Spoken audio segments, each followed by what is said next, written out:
assume that since I understand synthesis, that I would understand FM synthesis. But the fact of the matter is, I've only had a general understanding of FM synthesis until I started working with this unit. So this is a new thing for me. I did have a DX100 years and years ago, but I never got into actually programming it because you know why. Okay, but Korg has made a lot of this a lot simpler and a lot more immediate. So we're going to delve into the actual programming of the Volca FM. And let's start right away. I have a sound I've named AG FM. Get it? Automatic gains. Okay, never mind. Anyway, so let's dig into this.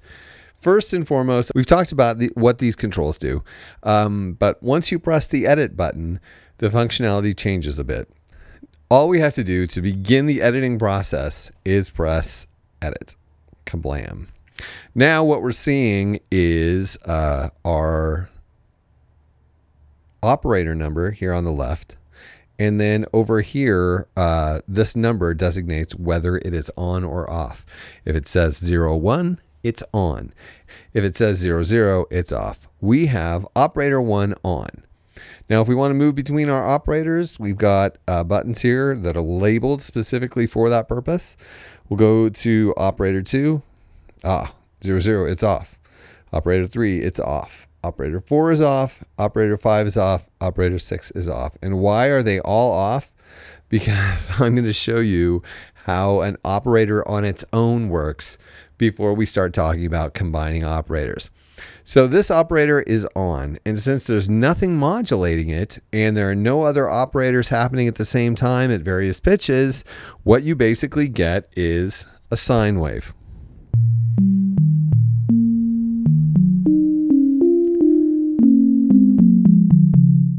And if we're talking about good old school FM, sine waves are all you really are working with. So this is our friend, the sine wave. Okay, so next, if we want to get into where all the editing takes place, we use this program knob, which changes the different presets when we're not in edit mode. But when we're in edit mode, this is our parameter list. So the first one is just whether or not this operator is on, which it is. And then we get into something like this. Now, these abbreviations, there's a lot of functionality that's abbreviated in here. And so the abbreviations are a little bit rough at first, but you'll get used to them. They're actually not that complicated, even though they may look that. We have the number over here, which is just telling us what operator, then the function, and then the parameter setting. We're seeing EGR1. Okay, let's talk about envelopes for a second. You know from my videos, if you watch them, that with a normal analog envelope, you have the attack, decay, sustain, and release. The attack is how long it takes for the sound to go from 0 to its highest level. Decay is how long it takes to go from the highest level to 0 or the sustain level. Sustain level is an arbitrary level that is held while you hold the key, and that can be at any level from 0 all the way up to the highest setting, the loudest the sound can be. And then the release is what happens after you let go of the key, how quickly the sound goes away, or how slowly. So that's really useful. But did you realize that that's actually it's actually kind of a simplification, a sort of shorthand. It makes envelopes really easy. But if you think about it, when your attack is happening, you only have one option for level, which is to say, when you set your attack, it goes from 0 to the highest level you can get with the synthesizer in its entirety. So you've only got one level you really are working with, and that's the loudest. Then you have, of course, the sustain level, which you can set, but in general, all of the actual levels are not decisions that you're making. It's just going to go to the highest level and then to the sustain level, and that's it. Okay, well, in digital world, I'm to understand, the envelopes work a little bit different. You have two different settings for each part of the envelope. Your attack not only has the rate at which it goes from 0 to the highest level, but you also have the level. So you can set the level. It doesn't have to be the highest level. In fact, your attack level can actually be quieter than your decay level. And it's not actually a decay. When we get into this sort of envelope, there isn't attack and decay and whatever. There are just different steps, different sections to the envelope. It can look exactly like a ADSR envelope, but it's not. So basically you have to set two settings for each stage of the envelope. The length of time it takes, basically the rate, which sets how long it's going to take to go from one stage to the next, and then the level that it will get to once it arrives. Does that make sense? So what we're looking at here is EGR1. That's rate 1. And if you look at the card that comes with the synthesizer, rate 1 is from your key depression to the first level that you hit. So your rate 1 is how long it's going to take for that for the sound to go from 0 to the level you have set in your envelope generator level, which we can't see right now. So, but let me show you what we're talking about here. So this is the rate. This is going to tell us how long our attack takes. Obviously, we have a pretty immediate attack. I'm going to guess that 99 is the most immediate attack you can have. Now, if I bring this down, it's going to take longer.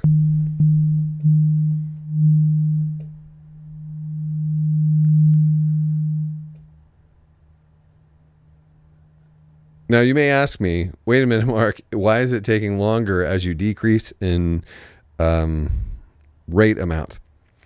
That's a mathematical question I don't know the answer to, but you can see how that works.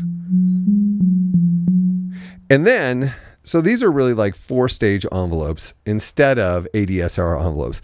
So this is the rate from 0 key depression to our first level.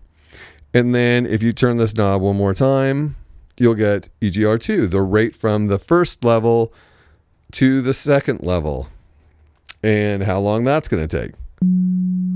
And it's hard to know. And this is where it gets complicated for a guy like me, because like you actually have to set both of them to really hear a huge difference.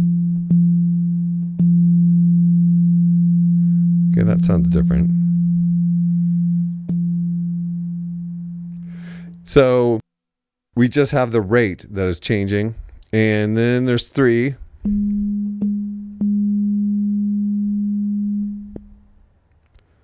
Aha.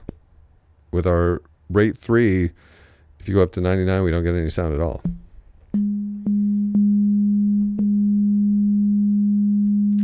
It's interesting. And of course, it's all dependent on what the level is set to, which I don't even know.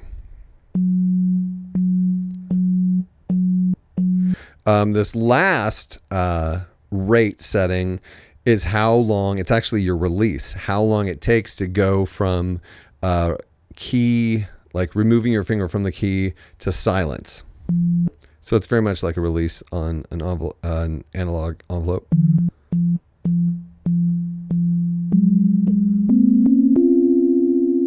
So yeah, it works very much like a normal envelope, but you actually have more power over how the levels change, and they can change. They can start quiet and go louder and go quiet and go louder again.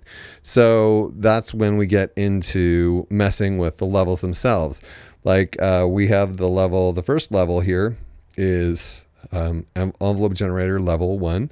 It's 99. So it went from 0 to as loud as it possibly could be, which is very much like an analog synthesizer, but it didn't have to be that way. And the second level was 92.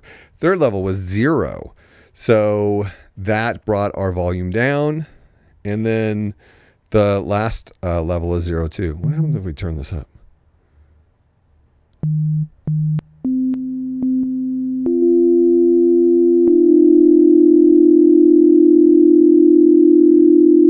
It actually got louder at the end. That's really weird. You can hear some clicking there. That's because we have some potent envelopes, but of course your settings, you can remove that.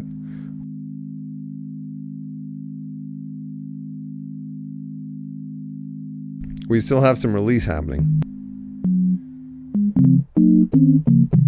So basically, your first 8 parameters that you're going to deal with, actually, first 9, your 2 through 9.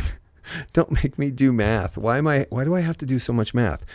2 through 9 are basically the amplitude envelope of the operator. So how it has its own envelope built in, and we're just setting how its amplitude goes over the duration of its life cycle.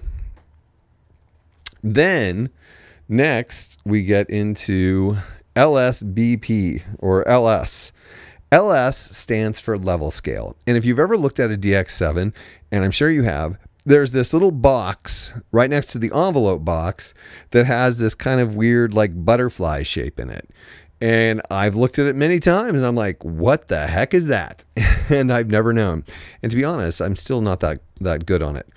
But what we're talking about when we get into LS, which is level scale, is basically the DX7 has an old-fashioned throwback. This is not a crazy digital concept, although it does give you a lot of power. But the whole premise of it is level scale refers to the situation that happens with a lot of acoustic instruments like string instruments. When you're playing a guitar and you pluck an open string, the string just vibrates back and forth and it sustains for quite a while. But if you fret a string, especially high up, and then you pluck it, your sustain length is going to be considerably less time. So it's going to be more like a plunk instead of a bang. So that's a physical truth about vibrating objects. And it's true in the piano too. You play the top notes on the piano and it's like clink, clink, clink, clink, clink. You play the low notes, it's like wah. So that's what level scale does. It allows you to actually set the functionality up so that your higher notes won't last as long as your lower notes. And why would you want to do that? Because you're playing an electric piano or some sort of guitar sound. It makes for realistic emulation. So the DX7 was foreseeing that you would be using this functionality for emulation from the start. So all of the functions that say level scale are dealing with that. And the first one is the breakpoint, and that's the point at which sounds below that point sustain longer, sounds above that point sustain shorter, or vice versa. Here, let me give you an example. We'll get out of edit mode and we're going to go up and we're going to find a sound that has this functionality, and xylophone is one. Okay, let's listen to this low note. And let's listen to this high note.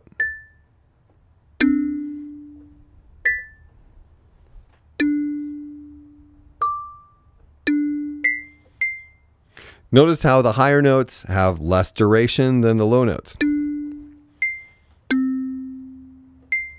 So that's actually this functionality doing its thing. We'll go back to where we were. Our sound will probably be a little bit different, but that's okay. And so when you're dealing with the LS breakpoints, that's where the division happens between the half of the keyboard or whatever that has shorter sounds and the other half that has longer sounds. And it's scaled, so it's not like these ones up here have short, these ones down here are long, which we're going to find out here when we get to the left depth. You can set the degree to which the stuff from the left of the breakpoint will change. And the same with the right depth, the degree to which this effect occurs. And then the curvature, it sets to what degree and what way that the sound gets shorter or longer. So you have either a linear curve, which just mathematically increases. It has the exponential curve to its progression. So you can set all of those things.